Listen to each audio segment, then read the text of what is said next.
Amen a los enemigos. Si no lo hubiese dicho Cristo, tal vez nos podría parecer algo absurdo y ridículo, pero lo ha dicho Jesús, quien nos dio ejemplo en la cruz. ¿Es posible mandar el amor? ¿Acaso alguien puede ordenar sentir afecto por otro? La inclinación cariñosa hacia una persona es espontánea e involuntaria. ¿Cómo pues Jesús pudo ordenarnos ello? Y peor aún, ¿cómo amar a nuestros enemigos? ¿Por qué habríamos de amar a nuestros enemigos? Es decir, hay que amar a nuestros enemigos, a quienes nos odian, a quienes nos maldicen, a quienes nos lastiman, a quienes nos roban. Para no confundirnos es necesario averiguar qué quiso decir Jesús, y así sabremos lo que en realidad exigió a sus seguidores cuando les ordenó amar a los enemigos. Lectura, Salmo y Evangelio de hoy domingo, 23 de febrero del 2025. Lectura del primer libro de Samuel capítulo 26, versículos 2 y del 7 al 9 y del 12 al 13 y del 22 al 23. En aquellos días, Saúl emprendió la bajada al desierto de Zif, llevando 3000 hombres escogidos de Israel, para buscar a David allí. David y Abisai llegaron de noche junto a la tropa. Saúl dormía, acostado en el cercado, con la lanza hincada en tierra a la cabecera.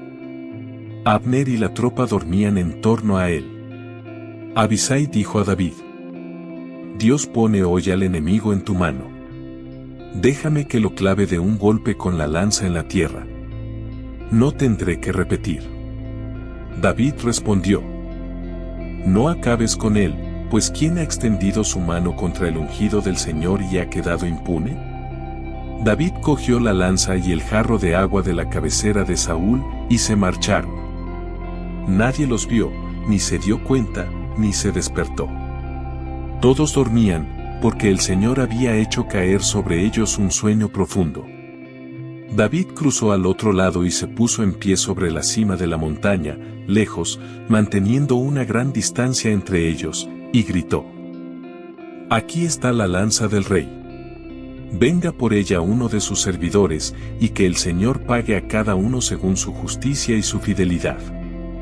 Él te ha entregado hoy en mi poder, pero yo no he querido extender mi mano contra el ungido del Señor. Palabra de Dios. Salmo responsorial 102. Respondemos: El Señor es compasivo y misericordioso. Bendice, alma mía, al Señor, y todo mi ser a su santo nombre.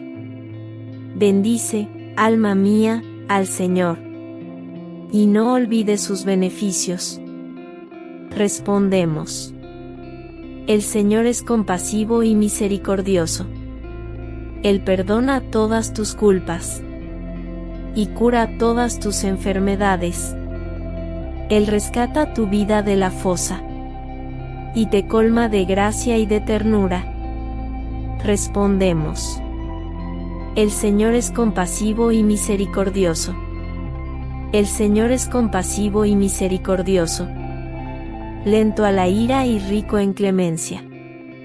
No nos trata como merecen nuestros pecados, ni nos paga según nuestras culpas. Respondemos: El Señor es compasivo y misericordioso. Como dista el oriente del ocaso, así aleja de nosotros nuestros delitos. Como un padre siente ternura por sus hijos, siente el Señor ternura por los que lo temen. Respondemos: El Señor es compasivo y misericordioso. Segunda lectura. Lectura de la primera carta del apóstol San Pablo a los Corintios capítulo 15, versículos 45 a 49. Hermanos, el primer hombre, Adán, se convirtió en ser viviente. El último Adán, en espíritu vivificante. Pero no fue primero lo espiritual, sino primero lo material y después lo espiritual. El primer hombre, que proviene de la tierra, es terrenal, el segundo hombre es del cielo. Como el hombre terrenal, así son los de la tierra, como el celestial, así son los del cielo. Y lo mismo que hemos llevado la imagen del hombre terrenal, llevaremos también la imagen del celestial. Palabra de Dios. Evangelio del día. Lectura del Santo Evangelio según San Lucas capítulo 6, versículos 27 a 38. En aquel tiempo, dijo Jesús a sus discípulos: A vosotros los que me escucháis os digo, amad a vuestros enemigos, haced el bien a los que os odian, bendecid a los que os maldicen, orad por los que os calumnian. Al que te pegue en una mejilla, preséntale la otra, al que te quite la capa, no le impidas que tome también la túnica. A quien te pide, dale, al que se lleve lo tuyo, no se lo reclames. Tratad a los demás como queréis que ellos os traten. Pues, si amáis solo a los que os aman, ¿qué mérito tenéis? También los pecadores aman a los que los aman. Y si hacéis bien solo a los que os hacen bien, ¿qué mérito tenéis? También los pecadores hacen lo mismo. Y si prestáis a aquellos de los que esperáis cobrar, ¿qué mérito tenéis? También los pecadores prestan a otros pecadores, con intención de cobrárselo. Por el contrario, amad a vuestros enemigos, haced el bien y prestad sin esperar nada, será grande vuestra recompensa y seréis hijos del Altísimo, porque Él es bueno con los malvados y desagradecidos. Sed misericordiosos como vuestro Padre es misericordioso, no juzguéis, y no seréis juzgados, no condenéis, y no seréis condenados, perdonad, y seréis perdonados, dad, y se os dará, os verterán una medida generosa, colmada, remecida, rebosante, pues con la medida que midiereis se os medirá a vosotros. Palabra del Señor. Reflexión del Evangelio de hoy. El valor de la fidelidad. En esta primera lectura se narra un episodio muy importante de la vida de David, el gran rey de Israel y Judá, quien en su carrera hacia el reinado quiere respetar al ungido de Dios, hasta entonces, Saúl, y no quiere matarlo en una ocasión propicia cuando mía en el desierto. Es una lectura, con rasgos de leyenda, quiere hablarnos de lo importante que es la magnanimidad y generosidad en la vida, mensaje que de alguna manera nos prepara a escuchar el Evangelio de día. No sabemos cómo estas escenas entre Saúl y David han circulado en las tradiciones previas. Es manifiesto que los redactores deuteronomistas han querido exaltar la fidelidad de David al ungido de Dios, porque él lo sería un día. Probablemente hay un cierto fingimiento en la actitud de Saúl con respecto a David, en realidad eran más enemigos de lo que podemos pensar. Cada uno tenía su parcela, sus intereses familiares y de tribu y sus hombres de confianza. Pero también podríamos pensar que se quiere canonizar al santo rey David, quien sería el hombre que les dio una identidad y un futuro a las tribus que hasta entonces no habían tenido unidad. La historia se construye así muchas veces. Pero eso no quiere decir que David no hubiera respetado a Saúl como rey, hasta el momento en que cae en la batalla ante los filisteos, 1 Samuel 31. No obstante, la lección debe ser para nosotros lo importante, hay que ser magnánimos y respetar la vida de todos los hombres. Cristo vivificador. Esta lectura es la unidad penúltima de la disertación paulina sobre este misterio de la vida. 1 Corintios 15. No hemos nacido para quedarnos en la tierra, sino para ser seres espirituales, donde la muerte no nos lleve a la nada. Es eso lo que se propone bajo la imagen de los dos Adanes, el de la tierra y el del cielo. Pablo ha querido recurrir al Génesis capítulo 2, versículo 7 para sacar unas consecuencias entre el hombre natural, biológico, genético si cabe, y el hombre espiritual, el de la resurrección. No podríamos aplicar aquí, con rigor, unos esquemas científicos. Porque el hombre natural, la especie humana, creado a imagen de Dios, es y debe ser también espiritual, de esto no debe caber la menor duda. No existe un hombre natural, aunque muchos hagan depender este texto de la expresión anterior, si hay un cuerpo natural, lo hay también espiritual. ¿Cómo resolver este dilema? El hombre espiritual es el de la resurrección, que en 1 Corintios 15 es precisamente Cristo. Por tanto, se impone una consecuencia. De Génesis capítulo 2, versículo 7 sale el hombre, Adán, para esta vida, con toda su dignidad, con toda su creaturalidad, que no es simplemente la vida biológica de los seres vivientes. Pero no se ha acabado ahí el misterio de ser imagen de Dios. No llegaremos a ser la imagen plena de Dios sino en la resurrección, como lo Cristo ya resucitado según este texto de 1 de Corintios 15. Dios no habrá acabado su proyecto creador sino por la recreación del hombre que, superando lo biológico, psíquico y espiritual de este mundo, llega a la plenitud de lo espiritual por la resurrección. Cristo, pues, es la imagen, el modelo y el paradigma de lo que nos espera a todos. Hemos sido creados, pues, para la vida eterna y no para la muerte. Cristo es el Adán vivificado por la resurrección y vivificante en cuanto en él seremos todos vivificados. Dios hará nosotros lo que ha hecho en él. Evangelio frente a violencia. Este mini catecismo radical fue muy valorado en el cristianismo primitivo, hasta el S2.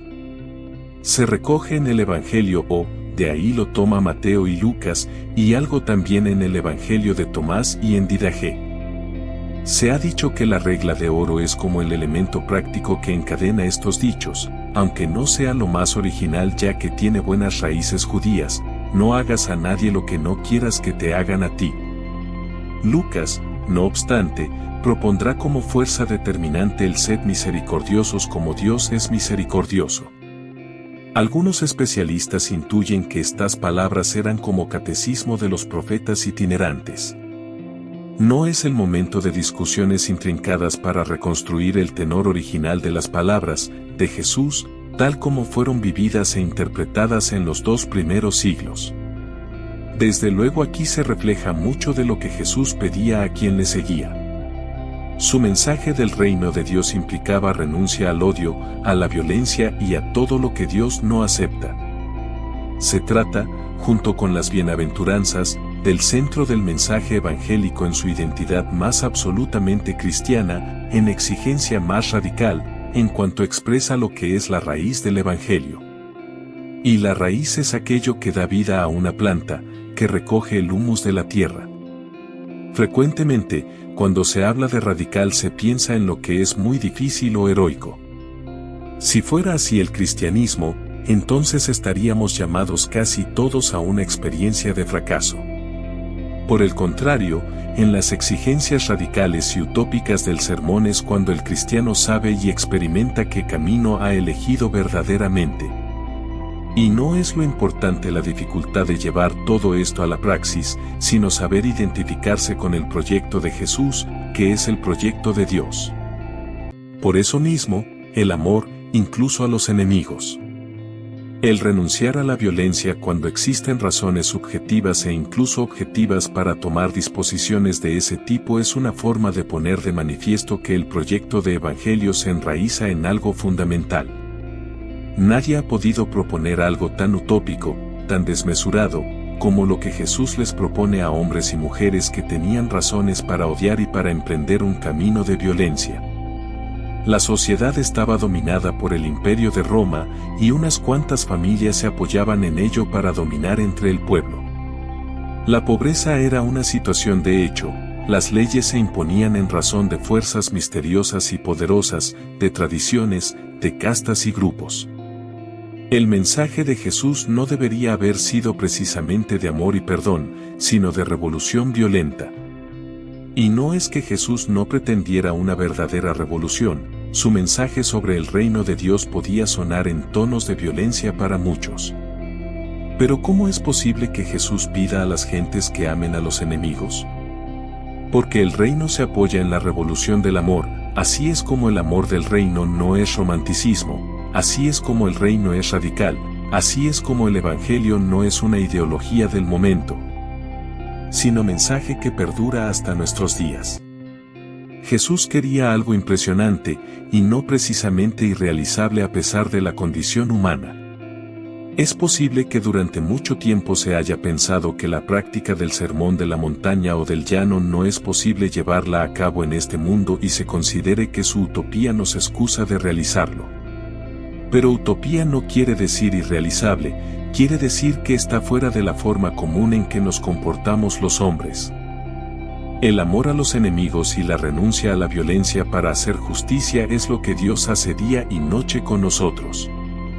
Por eso Dios no tiene enemigos, porque ama sin medida, porque es misericordioso, hace salir el sol sobre malos y buenos y llover sobre justos e injustos, añade Mateo en este caso para ilustrar su comportamiento. La diferencia con Mateo es que Lucas no propone ser perfectos, que, en el fondo, tiene un matiz jurídico, propio de la mentalidad demasiado arraigada en preceptos y normas, sino ser misericordiosos. Esa es la forma o el talante para amar incluso a los enemigos y renunciar a la venganza, a la violencia, a la impiedad. Ser cristiano, pues, seguidor de Jesús, exige de nosotros no precisamente una heroicidad, como muchas veces se ha planteado, exige de nosotros, como algo radical, ser misericordiosos. Así, pues, la propuesta lucana tiene su propia estrategia: cómo amar a los enemigos. ¿Cómo renunciar a la venganza de quien mi enemigo y me ofende y me hace injusticia? No es cuestión que se imponga porque sí todo esto como precepto. En la pedagogía de Lucas se expresa así: ser cristiano, seguidor de Jesús significa ser capaz de amar incluso a los enemigos, requiere la praxis de llegar a ser, hacerse, misericordioso, como lo es Dios. Antes de irte, recuerda dar me gusta, suscribirte, activar la campanita y compartir con las personas que te rodean, para que todos tengan el privilegio de escuchar la palabra de vida eterna. Dios te bendiga en el nombre poderoso de Jesús. Amén.